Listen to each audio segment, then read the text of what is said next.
not exactly sure what the ambassador is doing here today. This is a crazy environment. This hearing room is turned into a television studio. It's unfortunate that today and for most of next week we will continue engaging in the Democrats' day-long TV spectacles. I'll yield to you, Ms. Stefanik. Thank you, Mr. Nunes. Ambassador Yovanovitch, thank you for being here today. The gentlewoman will suspend. What is the interruption for this time? It is our time. The gentlewoman will suspend. You're not recognized. Mr. Nunes, you are minority counsel. I just recognize. Under the House Resolution 660, you're not allowed to yield time except to minority counsel. The ranking member yielded time to another member of Congress. No, that is not accurate. You're gagging the young lady from New York. Ambassador Yovanovitch, I want to thank you for being here today. Gentlewoman will suspend. You're not recognized.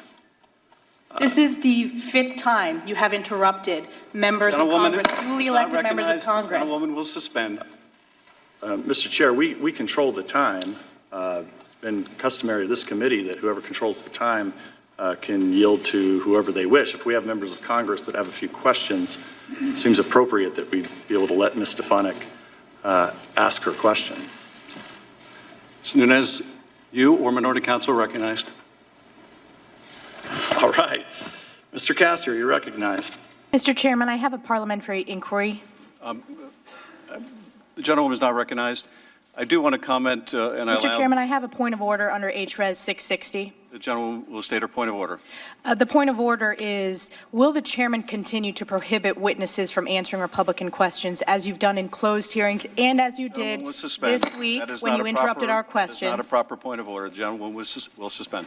Mr. Speaker, Mr. Chairman, I have a The gentleman is not recognized. Mr. Chairman, I have a point of order. The gentleman is not recognized. I have a point of order, though. The gentleman is not recognized.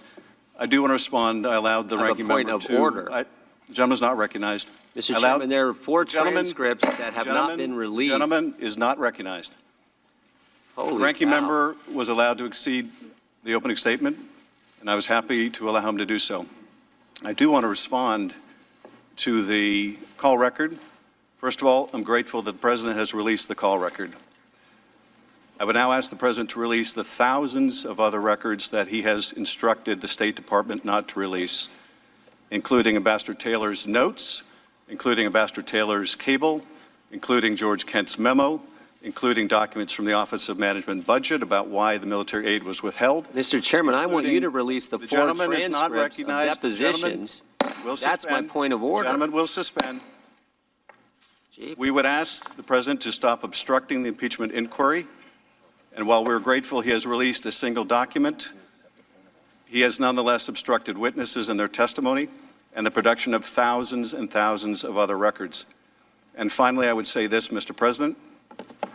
I hope you'll explain to the country today why it was after this call and while the Vice President was making plans to attend the inauguration that you instructed the Vice President not to attend Zelensky's inauguration. Mr. Chairman, I have a point of order. Mr. Chairman, I have a point of order under H.Res. is not recognized. So we know clearly you're going to interrupt us throughout this hearing. The gentlewoman is not recognized. Mr. Chairman, I have Today, a unanimous consent request. Today, no. Mr. Chairman, I have unanimous The consent gentleman is request. not recognized. They've taken away the Republicans' rights. And I watched today as certain very talented people wanted to ask questions, and they weren't even allowed to ask questions. Republicans, they weren't allowed to ask questions. It's a very sad thing. And I have indulged you with extra time, but I appreciate it. My indulgence is wearing out. I appreciate it. There is a question. Our indulgence wore out with you a long time ago, Mr. Chairman. Well, I'll tell you that.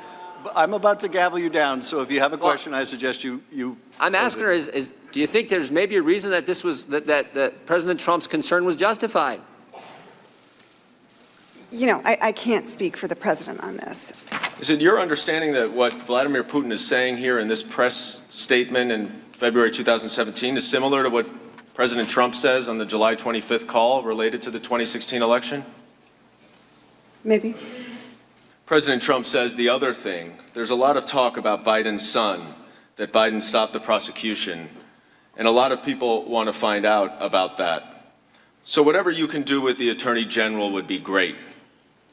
Biden went around bragging that he stopped the prosecution. So if you can look into it, it sounds horrible to me. Now, are you familiar with these allegations related to Vice President Biden? Yes. Do you know whether he ever went around bragging that he stopped the prosecution of anyone? No. They were walking out to press conference. I said, no, I said, I'm not going to, we're not going to give you the $1 billion. They said, you have no authority. You're not the president. The president said. I said, call him. I said, I'm telling you, you're not getting the $1 billion. I said, you're not getting the $1 billion. I'm going to be leaving here. And I think it was, 6 hours? I looked, I said, I'm leaving in 6 hours. If the prosecutor's not fired, you're not getting the money.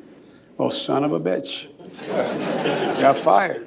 And in fact, if he helped to remove a corrupt Ukrainian prosecutor general who was not prosecuting enough corruption, that would increase the chances that corrupt companies in Ukraine would be investigated. Isn't that right? One would think so. And that could include Burisma, right? Yes. That the president might issue a tweet contradicting that or something to that effect. So let me see if I get this right. You were one of the most senior diplomats in the State Department. You've been there for 33 years. You'd won numerous awards. You've been appointed as an ambassador 3 times by both Republican and Democratic presidents. And the State Department would not issue a statement in support of you against false allegations because they were concerned about a tweet from the President of the United States? That's my understanding. As we sit here testifying, the president is attacking you on Twitter. And I'd like to give you a chance to respond. I'll read part of one of his tweets. Everywhere Marie Yovanovitch went turned bad. She started off in Somalia. How did that go? He goes on to say, later in the tweet, is a U.S. president's absolute right to appoint ambassadors. And now the president in real time is attacking you. What effect do you think that has on other witnesses' willingness to come forward and expose wrongdoing? Well, it's very intimidating. It's designed to intimidate, is it not? I mean, I can't speak to what the president is trying to do, but I think the effect is to be intimidating. Well, I want to let you know, Ambassador, that some of us here take witness intimidation very, very seriously. How it is the most powerful person on the face of the earth would remove you from office after your stellar service and somehow feel compelled to characterize you as bad news and then to ominously threaten that you're going to go through some things. He said the whistleblower may have committed treason, a crime punishable by death. Even though the whistleblower strictly adhered to the letter of the law, he even demeaned the memory of Senator McCain after he lied in his grave at the Naval Academy grounds. He belittled the Gold Star Khan family.